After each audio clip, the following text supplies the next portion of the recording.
Dumipensa ang Malacanang sa mga nagsasabing tila binaliwala ang EDSA People Power Anniversary kahapon. Lalo't isa ito sa mga pinakamahalagang tagpo sa kasaysayan ng bansa.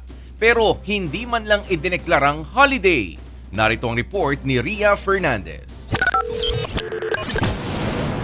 Kahit idineklarang special working day o may pasok ngayong araw, may mga pinili pa ring gunitain ang ika-39 na anibersaryo ng EDSA People Power Revolution. Nagkaroon ng wreath-laying ceremony sa People Power Monument sa Quezon City sa pangunguna ng National Historical Commission at iba't ibang grupo. Ang People Power ang mapayapang revolusyon na nagpatalsik kay dating Pangulong Ferdinand Marcos Sr. noong 1986. Libo-libong Pilipino ang nagkaisa noon, kaya wala nang nagawa si Ferdinand Marcos Sr. at kanyang pamilya kundi lisanin ang Pilipinas pa Hawaii. Hudyat ng pagtatapos ng kanyang 2 dekadang rehimen at pagbabalik ng ating demokrasya.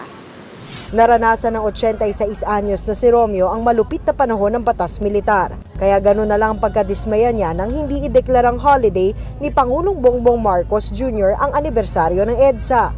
He may even again repeat what his father did because his first step was to forget this.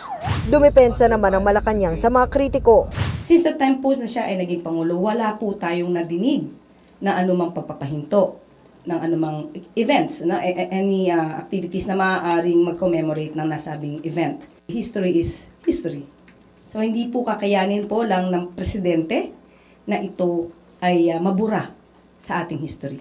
Isang araw bago ang EDSA anniversary, muli namang binuksan ang Aquino Center and Museum sa Hacienda Luisita sa Tarlac, 2 taon matapos itong isailalim sa renovation.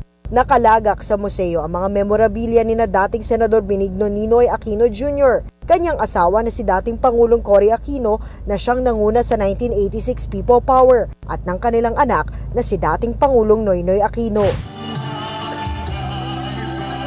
Nagbabalita mula sa Frontline, Ria Fernandez, News 5.